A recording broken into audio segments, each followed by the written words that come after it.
안녕하십니까. 도깨비가 여러분들과 얘기를 좀 하겠습니다. 원래 도깨비가 그 얘기 원래 좋아합니다. 이야기. 옛날 도깨비가 밤에 놀러 나왔다가 그 구수하게 얘기하는데 넋이 빠져가지고 새벽에 뭐 저거 집에 못 들어가가지고 뭐 무슨 뭐 고목이 되었다 뭐 이런 얘기 안 들어보셨겠네요. 전 들어봤어요. 그런 얘기. 저 바깥에서 집 뒤에서 이렇게 이야기 듣고 있다가 뭐 도깨비 날 새기 전에 들어가 있는데 못 들어간 거예요. 그냥 저거 집에.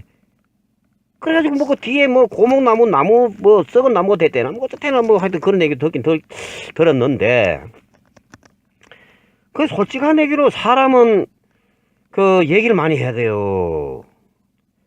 애들하고도 그렇고. 아버지는 뻣뻣해가지고 그 괜히 뭐 저 뭐라 그래야 되나, 그냥 뭐 권위의식으로다가 그냥 이렇게 제압하려고 그러고 뭐 이런 거 좀 있지 않습니까? 한국 사람들. 그거 저 바람직하지 못합니다. 이제 또 그 얘기를 꺼냈으니까 뭐 요 희한한 것도 여러 가지고 이제 얘기하는데, 이렇게 하면은 녹음 상태가 조금 좋답니다, 여러분. 독자 여러분들이 도깨비 얘기가 이게 잘 안 들린다, 뭔 소리인지 모르겠다, 그 표현 좀 바로 잡아라, 뭐 이런 얘기 많이 들었기 때문에 좀 낫다 그래서 한번 해봤어요, 여러분. 뭐 이런 거지 하고 또 이야기 하려고 좀 이상하긴 한데, 자, 오늘 뭔 얘기를 한번 풀어가느냐. 아까 뭐 남자들이 깨갱하고 뭐 별소리를 다 하긴 다 했는데, 결론은 오늘은 이제 우리 태백의 명소 중에 그 황지연못이라는 데가 있습니다. 황지연못. 그 옛날에 그 성정이 아주 고약한 황부자. 보통 우리 옛날이들은 황씨들이 이거 좀 안 좋은 평가를 받고 있어요. 이거 황부자, 황놀부 무슨 뭐 이래가지고 홍놀부라 그러나, 뭐 황씨들이 이거 좀 굉장히 좀 안 좋은 평가를 받고 있는데, 그 이유는 잘 모르겠어요. 근데 이제 황놀부 얘기를 좀 하고자 합니다, 여러분.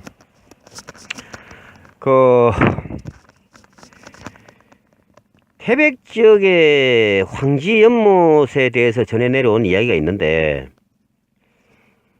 옛날에 까마득한 옛날에 남한테 베풀 줄도 모르며 자기 자신밖에 모르는 황놀부라는 아주 유명한 부자가 살고 있었습니다, 여러분. 근데 어느 날 인근에서 수도하시는 스님께서 마침 양식이 달그닥 다 떨어져 가는 관계로 시주를 청하고자 오셨답니다. 여러분 아시겠지만은 옛날에 시골에 잔치를 하면은 어떻게 알고 오는지 거지떼들이 먼저 옵니다, 여러분. 해도 뜨기 전에 식전에 와가지고 저 문 밖에서 캐기고 있어요. 안 주면은 뭐 시끄럽게도 하고 깽판도 놓고 이러니까 아주 잘 대접할 수밖에 없었어요. 여러분 경험하셨습니까? 그 옛날에 거지들이 그렇게 떼거리를 다니면서 그 위력으로 저 많이 좀 뺏어 먹고 그런 측면도 있습니다. 그거 주고 싶어 주겠어요? 안 주면 시끄러지니까, 예식장이든 뭐 장례식장이든 시끄러지니까 그냥 그냥 대접해서 곱게 돌려보는 수밖에 없어. 갈 때 또 이렇게 뭐 시금밥을 좀 싸줘야 돼요. 그래야지 인사하고 간다니까. 거지들이, 옛날 거지떼들이. 뭐 저 청계천 거지떼들 얘기도 있긴 있습니다만은, 뭐 이게 그 스님이 그렇다고 거지라는 얘기는 아닌데, 여러분 아시다시피 스님들은 부처님을 열심히 연구하고 부처님 말씀을 전파를 해야 되기 때문에 사실 농사 짓고 뭐 이렇게 전념할 수는 없지 않습니까? 이제 출장 나와가지고 부처님들이 출장을 나오셔서 여기저기 좀 곡식을 좀 시주를 받아가지고 그 절에 가지고 요긴하게 사용하시고 그랬던 건 사실 아닙니까, 여러분? 이제 스님이 지금은 쫄병 스님 좀 되겠죠. 쫄병 스님이 이제 바랑을 좀 자기 딴에는 많이 좀 이렇게 얻어가려고 큰 걸 하나 준비해가지고 이제 왔답니다. 쭉 돌아가지고 이제 조금 이제 얻은 상태로 이제 황부자에 대해서는 정보가 있었겠죠. 옛날이나 지금이나. 맞잖아요. 정보를 나름대로 파악을 한 다음에 입력을 딱 했어요. 어느 위치, 어느 곳에 사는 황부자가 부자다 카더라, 이런 식으로. 단단히 이제 많이 지고 갈 마음의 연구를 하고 이제 딱 왔는데, 그리고 황부자라는 이 영감탱이가, 이 보통 영감탱이가, 이게 아주 한마디로 말하자면은 놀부는 저리 가라요. 그럼 놀부는 뭐 똥 누는 놈 있으면 앞에서 설정 밀어가지고 쿡 주저앉게 하고 뭐 이랬다 그러지만 이 사람은 그거보다 좀 더 했는 모양이에요 아주. 응? 뭐 역사적 자료는 없지만 그냥 전설 따라지 뭐 전설 따라. 그리고 어느 날 아침에 이 황부자도 이게 기분이 안 좋을 때가 있을 거 아닙니까? 마누라하고 싸웠든지 아니면 밤에 일이 잘 안 됐든지 뭐 하여튼 뭐 기분이 상당히 안 좋은 상태로 이제 그래도 이 사람이 일은 잘했대요 여러분. 일은 잘했대 열심히 했대요. 그 이제 아침부터 이제 저 마누라하고 싸웠는지 뭐 밤에 좀 이렇게 협조가 잘 안 됐는지 하여튼 모르겠는데 그렇게 이제 열심히 이제 일을 하다 보니까 새똥도 치고 막 자기 딴에 치 뛰고 내 뛰고 막 일 열심히 했어요. 며느리 물도 퍼다 주고 뭐 이렇게 저 했는데 저쪽에서 목탁 소리가 더 뚝딱 뚝딱 뚝딱 이러면서 목탁 소리 나는 거야. 이 황부자가 또 중 XX를 실했답니다. 아 전에 들은 얘기 내가 뭐 자작이 아니고 아 뚜껑이 딱 열리는 거야 이게. 아, 특정한 사내에서 과민 반응한 사람 있죠. 뚜껑이 딱 열려가지고 에이씨 XX 뭐 이러고 있는데 뭐 목소리도 아주 뭐 나직하고 아주 점잖은 목소리로 시주 좀 부탁드리러 왔습니다. 좀 시주하소서. 이러니까 이 황놀부는 아침부터 기분도 별로 안 좋고 짜증나는데 더더군다나 선임이라면 별로 안 좋아했대 이 사람이. 꽉 적대시했다는 거지. 뭐 상대해서는 별로 안 좋은 그런 부류의 사람. 뭐 우리 IS 그 별로 안 좋아하잖아요. IS 그 중국에 뭐 저쪽 아저씨들도 사실 별로 안 좋아하잖아요. 솔직히 좋아하는 사람 뭐 얼마나 있겠습니까 여러분. 그냥 좋아하는 척 하는 거지. 예. 저 아베도 별로 안 좋아하고 그냥 좋아하는 척 하는 거야 솔직히. 그 선임이 와서 아침부터 그러니까 뚜껑이 딱 열리. 그 이제 선임이 거기다가 목소리 착 깔고 뭘 달라고 이러니까 아침부터 참 이 기분도 상당히 안 좋은 상태에서 그냥 아니면 욕이나 하고 그냥 보내는데 그 선임이 이제 목탁을 두드리면 이제 바깥을 보면서 돌아서 있는 거지. 좀 넣어 주시오 하는 식으로. 그러니까 옳다구나. 이 중 XX 내가 너한테 좀 묵직한 걸 주마. 아침에 일찍 식전에 잠도 일찍 깨고 이래가지고 이제 쇠똥이고 뭐고 이제 이런 거 뭐 지금은 하면 속똥 다똥 이렇게 모아놨겠죠. 그러므로 써야 되니까 그때만 해도. 응? 한 1500년 전이라 치자고. 1500년 전. 그때도 태백산 꼴짝이 인근에 사람 많이 살았답니다. 그러니까 이게 그냥 옆에 뭐 바가지인가 뭔가 있었는데 그걸로 뜨거뜨거한 쇠똥을 갖다 한 2바가지 턱 퍼가지고 톡톡 담아들으니까 선임 입장에 마음이 어깨에 내려앉는 그 무게감, 듬직함. 이 황놀부가 아니 황부자가 이게 생각과는 달리 후한 사람이구나. 내 절에 가서 부처님께 잘 되기를 기도하리. 이러한 마음으로 흐뭇한 마음으로 이제 그 무게감을 점점 느껴지는 무게감을 느끼고 있었어요. 그런데 이 선임도 1, 2단이 아니지 않습니까 여러분. 절에서 맨날 부처님을 찾는 게 아닙니다. 나름대로 뭐 연구도 하고 또 이 사회생활도 잘 압니다 사실은. 우리 알지 않습니까. 뭐 소위 말 8단 정도는 돼요. 그래 이제 탁 추정을 해보니까 이게 곡식이나 이런 건전한 어떤 내용물이 아니야 이게. 탁 내려고 보니까 쇠똥을 잔뜩 김이 무럭무럭한 쇠똥을 갖다가 팍 넣어준 거야. 이 선임도 뭐 부처님 제자이전 인간 아닙니까?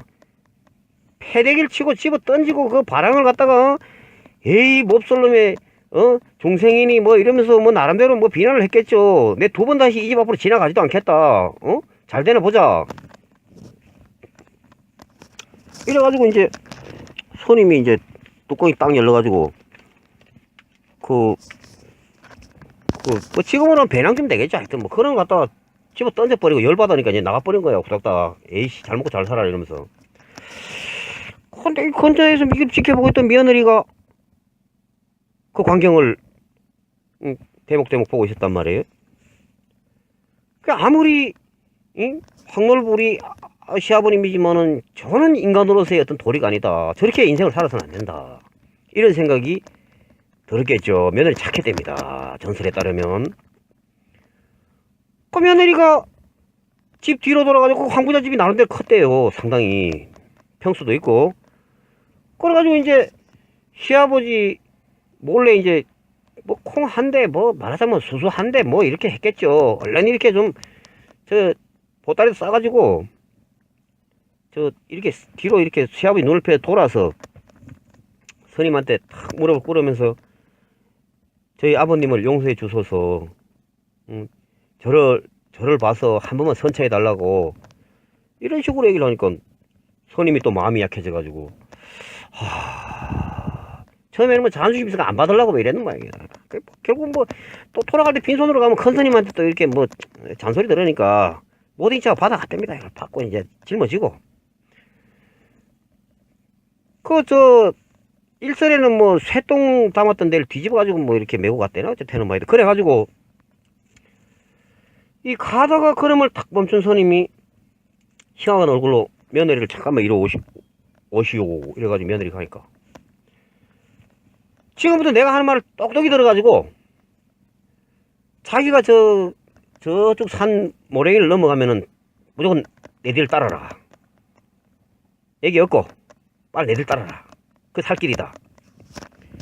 그래가지고 그러면서 잠깐만 만약에 젊은 세대기 내 뒤를 따라서 산을 넘대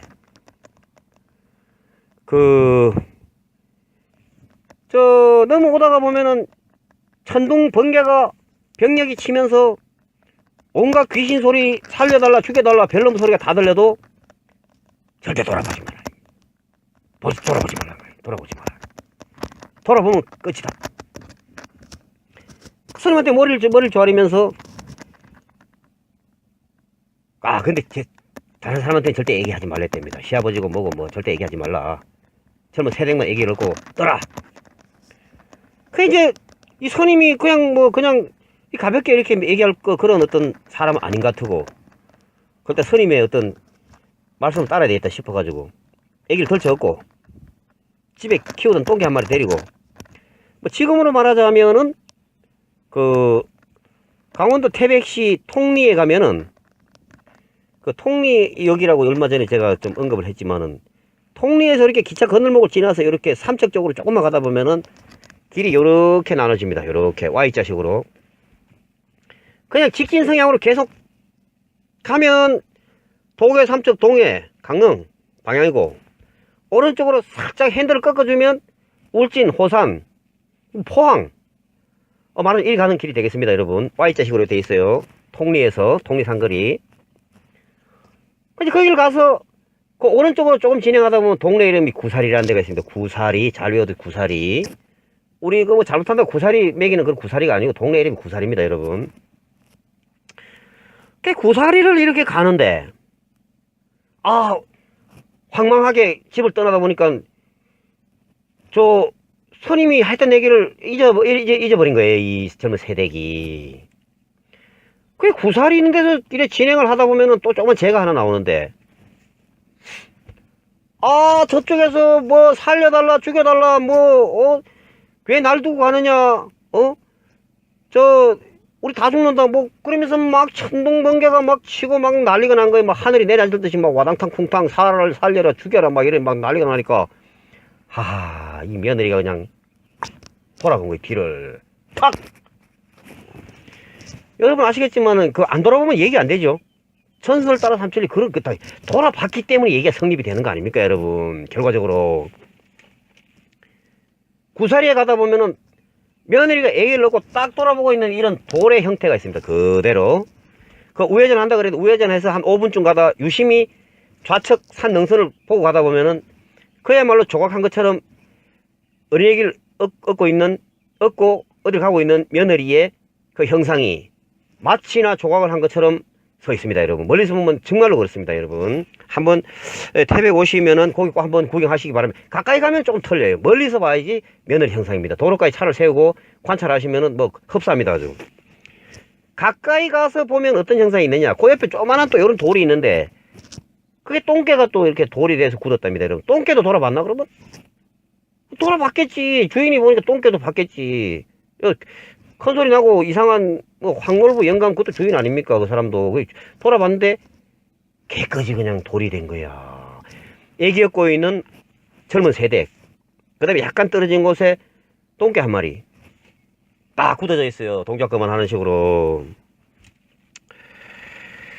그래, 이제 이 얘기가 너무 길어지면 여러분 또 성질 내시니까 그냥 그래 돼서. 그래서 결론적으로 뭐냐? 그 심술탱이 황부자가 살던 집이 소위 말해 천벌을 받아가지고 그냥 땅속으로 폭삭 꺼진 겁니다, 여러분. 땅속으로 폭삭 꺼졌어요. 폭삭 꺼져가지고 그냥 뭐 전설에 따르면 한몰이 된 거야. 그냥 땅속으로 꺼져버린 거야. 그냥 지옥으로 꺼졌나? 그래서 지금의 낙동강 발원지라고 일컫는 황지연못이 탄생된 것입니다, 여러분. 이제 아셨죠? 황지연못. 전설의 고향의 줄거리는 이렇습니다, 여러분. 그리고 여담으로 저는 근데 분명히 전해 들은 얘기입니다. 태백이 처음 형성되던 아주 오랜 옛날은 아니겠지만은 요 근세에 약 80년 전인가 90년 전만 해도 지금의 황지연목 근처의 기둥으로 보이는 나무가 몇 개가 흩어져 있었답니다, 여러분. 여기 연세 많으신 토백 어른들 말씀에 따르면은 지금의 황지연목 근처에 이 굵은 기둥감 나무가 몇 개 있었답니다, 여러분. 믿거나 말거나. 그 어른들이 설마 거짓말 하시겠습니까, 여러분? 그래서 결론부터 말씀드리지만 여러분들이 황지를 관광을 오시거나 지나가는 데 있으면 반드시 황지연못을 한번 둘러봄으로써 우리 그 역사의 향기가 흐르는 그 아름다운 이야기, 전설의 고향도 한번 음미해 보시면서 황지연못에 이러한 아름다운 스토리가 있구나, 이것을 다시 한번 초론해 보는 것도 대단한 의미가 있다고 도깨비는 생각합니다. 원래 비서 오시면은 황지연못은 반드시 구경하시고, 황지연못 옆에 문화예술회관이 있는데 거기 능선을 조금만 올라가시면은 멀지 않습니다. 황지연못에서 황부자 며느리의 생가터가 복원이 되어 있습니다. 그 뭐 원형이 복원되지 그건 뭐 알 수가 없지만은 옛날 화전민집처럼 이렇게 그런 대로 잘 해놨어요. 소도 2마리 묶어 놓고 그 옛날 너와집 비슷하게 그렇게 지어놨습니다. 문화예술회관 옆에. 거기에 힐링 우리 산책 노래 해가지고 참 잘 만들어 놨어요. 며칠 전에도 500명인가 되는 경기도 쪽에서 단체 관광에 오셔서 보셨는데 그 황지연못에서 도보로 잠깐 가십니다. 연결되는 도로가 다 있어요. 걸어서 도보로. 또 아니면 문화예술회관 쪽에 차를 세워놓고 그 황부자 며느리 그 친정 가는 길 뭐 이런 테마로다가 아주 잘 해놨어요. 숲길이죠, 말 숲길. 거기 꼭 한번 또 가셔가지고 사진도 찍고 추억을 많이 남기시기를 바라겠습니다. 오늘 여기까지 감사합니다. 박수.